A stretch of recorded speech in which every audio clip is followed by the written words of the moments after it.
สบายดีสวัสดีพ่อแม่พี่น้องFCมอทุกคนยินดีต้อนรับเข้าสู่สองปูนาปูใจมื้อนี้ปูนาปูใจเลิกงานตะเวนอีกแล้วจ้าย่างเข้ามาห้องเนาะติดรถมานำเฒ่าแก่ไอ้อ้วนอีกตามเคยจ้ามื้อนี้ปูนาปูใจก็สิมาเก็บของเนาะพี่น้องอันแม่น้อยสิมารับสิย้ายห้องมาทุกคนที่บ้านปินปูนาไปเบิ่งมันล่ะเดี๋ยวเฮาสิมาเก็บของกันเนาะทุกคนแล้วก็ถามแม่น้อยมารับแล้วก็สิขนของสวยเนาะทุกคนเดี๋ยวเราจะไปเจอกันอยู่ห้องใหม่เด้อเมื่อเช้านี่ก็ย่างไปครึ่งนึงเอื่อยมาหาบเพราะว่าไอ้น้อยเราหยุดมาทุกคนเนาะปุณาปุใจได้ห้องแล้วเดี๋ยวจะไปถ่ายเบิ่งนะทุกคนก็จะไปเก็บของถาแม่เราจะมาหาบแม่น้อยเท่าแก่ปุณาล่ะเราจะมาหาบแล้วก็สิขนของไปสวยเนาะแล้วไปเจอกันอยู่ห้องใหม่เด้อทุกคนเป็นกำลังใจปุณาเลยอยากเบิ่งคลิปยังคอมเมนต์หลายเลยจ้าทุกคนตอนนี้ปุณาปุใจก็ย้ายของมาแล้วเนาะเมื่อหันตอนคนก็ได้บ่ได้ที่ถ่ายเบิ่งพี่น้องพอดีมีเอื้อยใจดีแล้วให้ยืมของทูเนาะก็ได้ยืมเพิ่นหน่อยนึง ยืมน้ำนักกระดาน้ำพี่น้องอยู่ดีห้องจ้ามีห้องนุ่งห้องน้ำจ้ะทุกคนปูน่าก็จะทำความสะอาดทูให้มันหอมก่อนเนาะเดี๋ยว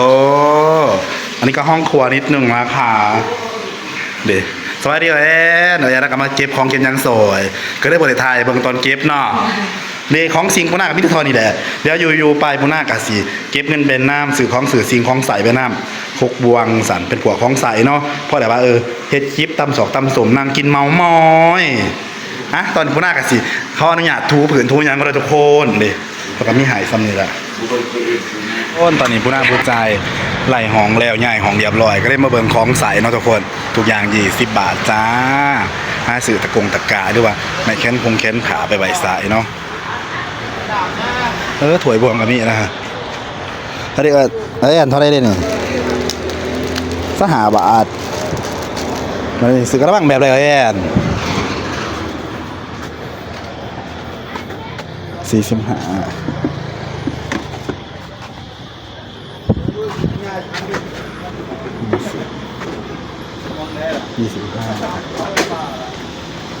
ยี่เรียนเนาะแอนเนาะซ้ำหนึ่งกระเพาะแหละ25 เองเอาอันเดียวหันแล้วตัว2 อันก็จะตะกร้ามีอะไรอ่ะไม่มีอย่างไงกระมังกันเนาะป้าทุกคนเครื่องขายเราแบบลายเลยนะเอาหน่อยเดี๋ยวแอนถือมากับแอน2 คนจ้าหลังจากเมียนห้องไหลห้องเรียบร้อยเนาะคุณน้าผู้ใจกันมาหล่อว่าสันจะไปสมสมัยต่อเนาะมาเหมือนของพี่แอนนี่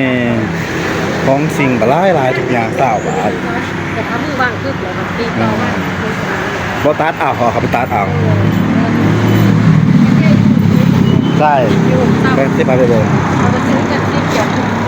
เอาไปรอก่อนเนาะ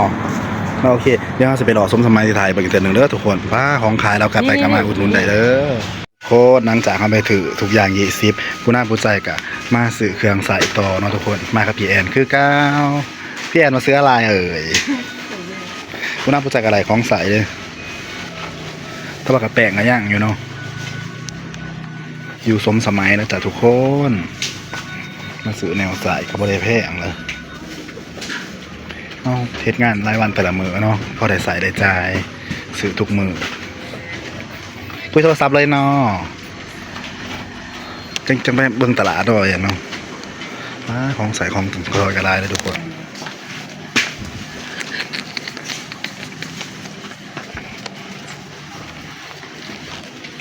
เดี๋ยวเราสิยางไปเบิ่งแนวกินอยู่ตลาดนาโตเนาะทุกคนเดี๋ยวเจอกันเด้อโอ้ตอนนี้ผู้น่าผู้ใจกะมาหล่อตลาดนาโตเนาะมื้อนี้เป็นแบบว่าใหญ่ห้องใหญ่ยังแล้วก็เรียกว่าไปอันส่วนมางานเยอะจะกินยังมื้อนี้แนวกินเราอยู่ที่ตลาดวรินทร์เนาะทุกคนเป็นตลาดแรงจ้าผู้น่าผู้ใจใหญ่ห้องจัดห้องยังเรียบร้อยแล้วกะมาซื้อแนวสายของสายเนาะเมื่อแรงจักสิเป็นจังไรจักสินอนหลับหรือบ่ทุกคนของขายเราเป็นตลาดแรงขายอยู่ก็อยู่ฝั่งลาวเนาะทุกคนเป็นเนื้อหมูมันมีทุกอย่างนี่ทุกอย่างเลยจ้ะปลาทูเป็นผ้าขนยางบ้ายผ้าไปยังเกาะส้นพระธาตุอยู่ทางหองห้อนตัวเนาะ ร้ายหมาเนี่ยเป็นแนวกินซุปกินลิฟมีเบิร์ดทุกอย่างพี่น้องมั้งนะปลาหงปลาแห้งเจ้าทุกคนกับมีสำนีแหละแล้วสัญญาไปซื้อลูกศิษย์อาหารประจำปุนาเนาะเคยกินน้ำเราแต่ดนๆนะให้ผมว่าอะไรนะย่างไปซื้อลูกศิษย์ปะได้หนึ่งอันแซ่บว่าคุณแม่เมื่อวานนั่นซื้อหนึ่งซอยใจอยู่บ่เมื่อวานมาซื้อหนึ่งซอยอยู่บ่มาอ้วนมาตามมันอ้ายคนน่ะบอกคนอ้วนเด้ มันมักมาซื้อหนึ่งมันจะตลอดดอกอ้ายคนบอกคนอ้วนมันเห็นมันจะบอกเดี๋ยวนี้ แม่ก็ซื้อหมดแหละ ก็จิ๋วเวลาไปก่อน เคยมาซื้อดอกขึ้นมาแล้ว ทุกคนเดี๋ยวสัญญาไปซื้อลูกศิษย์ก่อนเด้ออาหารประจำว้าวเป็นตลาดแรงของวารินเนาะทุกคนคล้ายๆตลาดนัดตลาดห้องกินเนาะทุกอย่างซะเนื้อแอดเขาเอาลูกศิษย์ก่อนเขาเคยซื้อน้ำเราลูกศิษย์แสบเลยนี่ไปกันมาอุดหนุนนั่นเลยจ้าอยู่ตลาดวารินจ้าทุกคนลูกศิษย์อร่อยนะคะขาประจำเคยมากินบ่ มาโลกเขาอยู่ตลาดตอนนี้ ปลาซอง เขาอยู่ตลาดวรินทร์เขาแมนมาซื้อของ เพื่อนกินอย่าง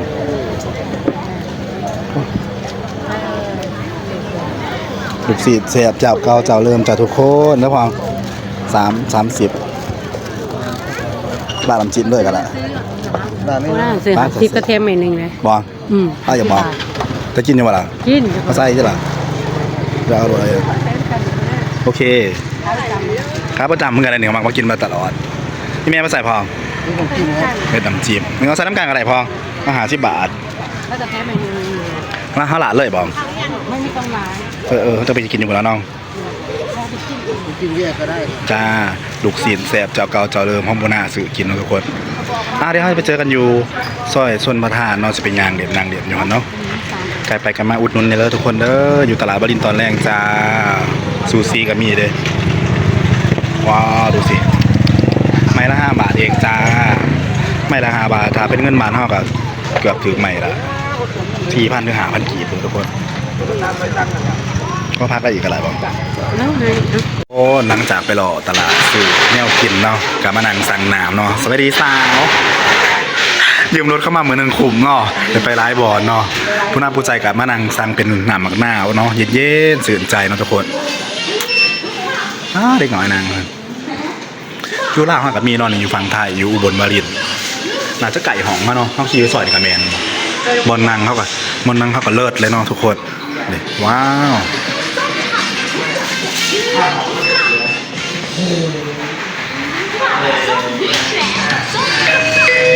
ทุกคนนะครับไปเจอกันอยู่ซอยสมุทรขอบคุณค่ะกันไหนแล้วเนี่ยฮะไปห้าวเจอกันอยู่ซอยทนมาทานแต่ทุกคนไปตอนนี้กูร่างกูใจกับกราฟมาห้องเลยจ้าพากันไปรอซื้อเครื่องเนาะกระไรน้ำมังนาวเกี่ยวหนึ่งนี่คือเดือดกูหน้าเนาะแอนจ้าอยู่ห้องไก่กันนี่มือแล้วซ่อนกันอย่างนี้ น้ำไม่ตัวไง เย่กูน่าจะเป็นไรฟ้องสายนอกผสมกับไม้พอได้มาสายเลยจะเห็ดไปทะเลแต่ละน้อยเนาะซื้อไปทะเลยางเลยทุกคนฟ้องสายเด็กนี้ได้ลูกศิษย์มากินหอมให้น้องกินแล้วผมมีจานเนาะหรือต้องซื้อมากินหอม กินอะไรนะจับเก็บ เลือกกินมันเนาะอยู่หอมเลยทุกคนพ่ออยู่บนทุกคนมันเลยเยอะกับซอสทรายยังอยู่เลยเนาะเด็กของผู้น่าปูใจทีนงทีนอนอันนี้กับพี่แอนนะจ๊ะโสดไหมคะ สวยครับ ห้องกว้างขวางเนาะเขาอยู่เนาะพี่แอนน่าจะอยู่ผู้เดียวสาวโสดจ้านี่ก็โสดนี่เบาโสดสาวโสดเนาะเลยคำหนอมทุกคนจะสิไปทางไรยังมาพากันมาตลอดไหนคลองมาสายเนาะผู้น่ากะสีมูมียังไลฟ์พี่น้องเป็นกำลังใจผู้น่าในเด้อคลิปนี้ก็จะเอาไว้สมัยก่อนพอผู้น่ากะสีงานไปนั่งถ่ายคลิปไปนั่งแล้วก็ซื้อของใส่เด็กๆน้อยๆเป็นพวกถวยบวงน้อยเสือเป็นกระมังกระสิน2 เพราะว่าเด็กงานมัน2-300เนาะก็พอได้ซื้อกินแล้วกันซื้อของสารไปนั่งนี่อันนี้ก็ซื้อผ่าน5 บาททุกคนเพราะซื้อเลยนี่5 บาทกระมัง2 มันจะยาง2แล้วก็พวกมันเจใช่ไหมก็ซื้อได้ทั้งบาทนะแบบ13-40ไปเลยเนาะ มีสหาย อาจจะพอซื้อกับทุกคนผู้น่ากระสีงานเป็นน้ำทายคลิปเป็นน้ำไหลของไม้กับจักสีนอนรับเวลาเมื่อแรกก็จะมากันนอกแต่กระขอบจากทีเป็นอยู่ แล้วไปรับไปตำนอด สิอยู่ไกลนำแอนเลิกงานมามันจะเฮาก็สิไปรอถ่ายคลิปงานเด่น ใจโลด คลิปตลาดนัดจังซี่เนาะ ไป แม่นบ่เฮาหยังเด่นทั้งหลังนี่แหละมื้ออื่นก็เริ่มเฮ็ดงานปกติแล้วก็คอยซื้อแต่เล็กแต่ละน้อยกำลังสั่งอันนั้นเขาอยู่ลาดผานี่เฮาก็จังซี่แล้วเฮาตากเครื่องเฮาใส่เครื่องเฮามันบ่ให้ตรงนะ แม่ แต่ก็สิหาเงินซื้อแต่ละอย่างเนาะเป็นพวกโคกสาบ่ได้แปลงนอกแล้วก็พวกเป็นคนเฮามากินตามสูตรเลย กระปุกเขามีอยู่ หรือเขาจะมีเชฟมา เขามีอยู่เคย งานแรกมาเลยงานมาเพราะอะไรวะคุณน้าให้ตั้มกินปลาดิมาสื่อตาว่าอย่างมางานกินคือสุดท้าย อันนี้แต่ว่าเคส เป็นกำลังใจปูน่าเลยฝากพ่อแม่พี่น้องเป็นกำลังใจที่ว่ากดติดตาม2 YouTube ปูน่าปูใจเลยเด้อจ้าได้พบกันใหม่คลิปหน้าสบายดีบ๊ายบาย